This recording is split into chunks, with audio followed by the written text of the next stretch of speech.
नमस्कार। दिन भर की बड़ी खबरों में आप सभी का स्वागत है। मैं हूं आपके साथ नीतू गुप्ता। इस बुलेटिन में आज बात होगी पीएम मोदी के दलित काट की, दलित प्रेम पर मायावती के वार की। जानेंगे कि राहुल ने पीएम से क्या पूछा सवाल, किसने दी 2019 के लिए पीएम को चुनौती, और आखिर में बात कॉमनवेल्थ गेम्स में गोल्ड की बारिश की। लेकिन तमाम बड़ी खबरों से पहले एक नजर सुर्खियों पर। बीएचपी के चुनाव में प्रवीण तोगड़िया गुट की हार, तोगड़िया की जगह आलोक कुमार होंगे नए कार्यकारी अध्यक्ष। हार के बाद तोगड़िया का ट्वीट, जल्द ही करूंगा घोषणा।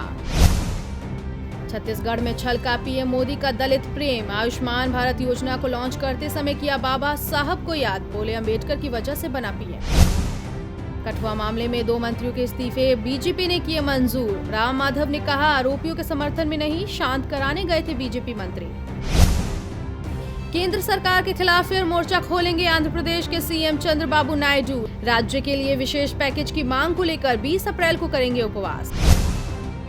और कॉमनवेल्थ गेम्स में भारतीय खिलाड़ियों का दमदार प्रदर्शन, आज भारत की झोली में गिरे 8 गोल्ड। मुक्केबाजी, शूटिंग, कुश्ती, टेबल टेनिस में खिलाड़ियों ने दिलाया गोल्ड।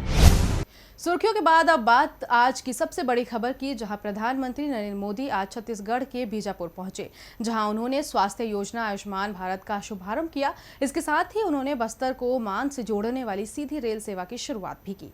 कार्यक्रम को संबोधित करते हुए पीएम ने बाबा साहेब अम्बेडकर को याद किया और कहा कि आज उन्हीं की बदौलत वो पीएम बने हैं। देश में जारी दलित राजनीति के बीच प्रधानमंत्री नरेंद्र मोदी ने आज एक बार फिर संविधान निर्माता डॉक्टर भीमराव अंबेडकर को याद कर खुद को दलित प्रेमी बताया। दरअसल पीएम मोदी स्वास्थ्य योजना आयुष्मान भारत का शुभारंभ करने गए थे, लेकिन बीजापुर पहुंचे पीएम मोदी ने मंच से आदिवासी और दलित प्रेम छलकाकर एक बार फिर खुद को दलितों का हितैषी बता डाला। जनसभा को संबोधित करते हुए पीएम मोदी ने कहा कि आज का दिन देश के करोड़ों लोगों के लिए बेहद खास है, क्योंकि आज बाबा साहेब की जयंती है। उन्होंने कहा कि बाबा साहेब अम्बेडकर ने पिछड़ों के लिए काम किया और हमारी सरकार भी पिछड़ों के साथ है।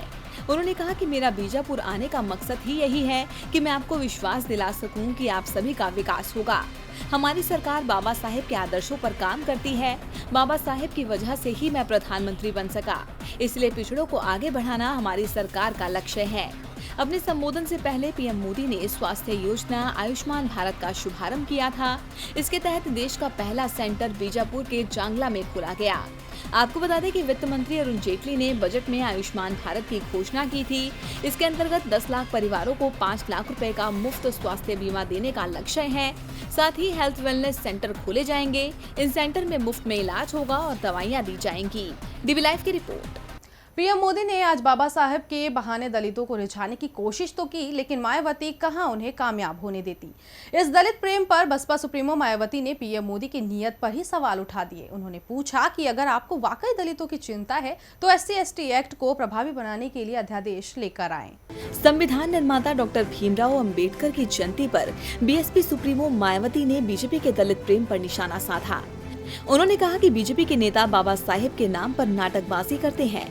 मोदी सरकार बाबा साहेब के नाम से योजनाएं शुरू कर दलितों को रिझाने की कोशिश कर रही है, लेकिन इन सबसे दलितों का कोई भला नहीं होगा। बीएसपी सुप्रीमो ने निशाना साधते हुए कहा कि आज बीजेपी शासित राज्यों में सबसे ज्यादा दलितों का उत्पीड़न हो रहा है, लेकिन वहां की सरकारें दोषियों पर कोई कार्रवाई नहीं करती। अगर आप वाकई दलितों की चिंता करते हैं तो सबसे पहले उनके खिलाफ हो रहे अत्याचारों को रोकें। उन्होंने कहा कि ये तभी मुमकिन है जब दलितों और आदिवासियों के लिए बना कानून SC/ST एक्ट 1989 मजबूत होगा। उन्होंने कहा कि मैं पीएम मोदी से कहना चाहती हूं कि अगर आपकी नीयत साफ है तो कोर्ट के फैसले का इंतजार किए बिना ही SC/ST एक्ट को प्रभावी बनाने के लिए अध्यादेश लाएं। आपको बता दें कि बीएसपी सुप्रीमो कई बार एक्ट को मजबूत करने के लिए आवाज उठा चुकी हैं और आज बाबा साहेब अम्बेडकर की जयंती पर उन्होंने एक बार फिर अपनी मांग दोहराई है। डीबी लाइव की रिपोर्ट। तो मायावती ने खुद को दलितों की हितैषी बताने वाली बीजेपी को आज आईना दिखाते हुए उसके सामने SC/ST एक्ट पर अध्यादेश लाने की चेतावनी दे डाली। वैसे विरोध का सामना तो बीजेपी नेताओं को गुजरात में भी करना पड़ा, जहां अम्बेडकर की प्रतिमा पर माल्यार्पण करने पहुंचे पार्टी सांसद किरीट सोलंकी का वहां मौजूद लोगों ने विरोध किया। कहा जा रहा है कि ये लोग निर्दलीय विधायक जिग्नेश मेवाणी के समर्थक थे। SC/ST एक्ट में बदलाव की बात से ही दलित समुदाय सरकार से नाराज चल रहा है। ऐसे में बीजेपी संविधान निर्माता डॉक्टर भीमराव अंबेडकर के नाम पर खुद को दलितों का हितैषी बताना चाहती है, लेकिन अहमदाबाद में बीजेपी की ये चाल फेल हो गई, क्योंकि कुछ लोगों ने इसका विरोध करना शुरू कर दिया। बताया जा रहा है कि अहमदाबाद में बीजेपी सांसद किरीट सोलंकी अंबेडकर की प्रतिमा पर माल्यार्पण करने के लिए पहुंचे थे। जैसे ही वो प्रतिमा पर माला चढ़ाने लगे, वहां मौजूद लोगों ने हंगामा शुरू कर दिया। बताया जा रहा है कि ये लोग जिग्नेश मेवाणी के समर्थक थे। आपको बता दें कि एक दिन पहले ही दलित नेता जिग्नेश मेवाणी ने धमकी दी थी कि वो बीजेपी के किसी भी नेता को अंबेडकर की प्रतिमा पर फूल नहीं चढ़ाने देंगे। पीएम मोदी पर हमला बोलते हुए जिग्नेश ने कहा था कि उनकी राजनीति को देखिए तो लगता है कि जुबान पर बाबा साहेब है, लेकिन दिल में मनु छुपा बैठा है। मेवाणी ने कहा था कि गुजरात में अब तक 11 दलित मारे गए हैं, लेकिन पीएम की जुबान से एक शब्द नहीं निकला। ऐसे लोगों को हम बाबा साहेब के इर्द गिर्द नहीं आने देंगे। मेवाणी की इसी धमकी के बाद कार्यक्रम स्थल के आसपास कड़ी सुरक्षा कर दी गई, लेकिन बावजूद इसके कुछ लोगों ने हंगामा किया। हालांकि बाद में स्थिति पर काबू पाते हुए पुलिस ने कुछ लोगों को हिरासत में भी ले लिया। डीबी लाइव की रिपोर्ट। बाबा साहब के नाम पर सियासत जबरदस्त है, जिसे लेकर मोदी सरकार बुरी तरह घिर चुकी है। क्या मायावती, क्या जिग्नेश, हर कोई दलितों के सहारे अपनी सियासत चमकाने वाली बीजेपी के अरमानों पर पानी फेर रहा है। वैसे आज पानी तो पीएम के उस मेहनत पर भी फिर गया, जिसमें उन्होंने कठुआ मामले में 6 दिन बाद चुप्पी तोड़कर न्याय का आश्वासन देकर सरकार का बचाव करने की कोशिश की थी। लेकिन राहुल गांधी ने इस पर अविश्वास जताकर सीधा पूछ डाला कि आपने कहा बेटियों को न्याय मिलेगा, लेकिन कब? कांग्रेस ने आधी रात को हजारों लोगों के साथ इंडिया गेट पर पहुंचकर देश की बेटियों के लिए इंसाफ की गुहार लगाई और पीएम मोदी की चुप्पी पर सवाल उठाए। कांग्रेस अध्यक्ष राहुल गांधी ने पूछा कि पीएम बेटी बचाओ बेटी पढ़ाओ का नारा तो लगाते हैं, लेकिन फिर इंसाफ क्यों नहीं दिलाते?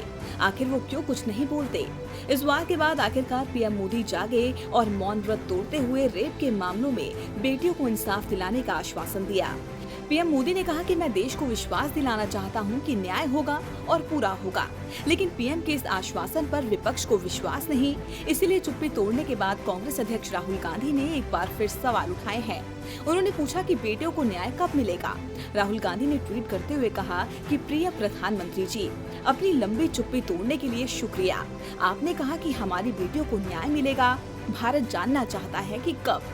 अब राहुल गांधी ने सवाल तो सही उठाया है, क्योंकि जब भी ऐसे मामले सामने आते हैं तब सरकार सिर्फ आश्वासन देकर पीछे हट जाती है। कोई नहीं देखता कि कार्रवाई कहां तक हुई, किस किस को इंसाफ मिला। हिमाचल के गुड़िया रेप केस के मामले में भी आश्वासन तो दिया गया था, लेकिन कार्रवाई के लिए पीड़ित परिवार अब तक गुहार लगा रहा है।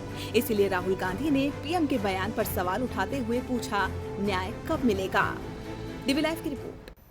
कठुआ गैंगरेप मामले में बीजेपी सरकार लगातार सवालों के घेरे में है। आरोप लग रहा है कि इस मामले में बीजेपी आरोपियों का बचाव कर रही है। इसी के चलते पीडीपी पर बीजेपी के 2 मंत्रियों को कैबिनेट से हटाने का दबाव बन रहा था। इस विरोध के बाद लाल सिंह और चंद्र प्रकाश गंगा ने अपना इस्तीफा राम माधव को भेजा, जिसे अब उन्होंने मंजूर कर लिया है। राज्य बीजेपी अध्यक्ष ने इस्तीफा तो मंजूर किया ही, लेकिन मंत्रियों की गलती नहीं माने, उल्टा कांग्रेस को ही दोष देने लगे। कठुआ गैंगरेप मामले में जहां पूरा देश 8 साल की मासूम को इंसाफ दिलाने के लिए खड़ा है, तो वहीं 70 बीजेपी के नेता आरोपियों का बचाव करते हैं, दरिंदों के समर्थन में की गई रैली में शामिल होते हैं, और जब इल्जाम लगता है और कार्रवाई की तलवार लटकती है तो इस्तीफा देकर खुद का बचाव करते हैं। इतना ही नहीं, नेता तो नेता, उनके अध्यक्ष भी अपने मंत्री की गलती नहीं मानते, उल्टा कहते हैं कि वो तो शांति बनाने के लिए गए थे, उनका इरादा नेक था।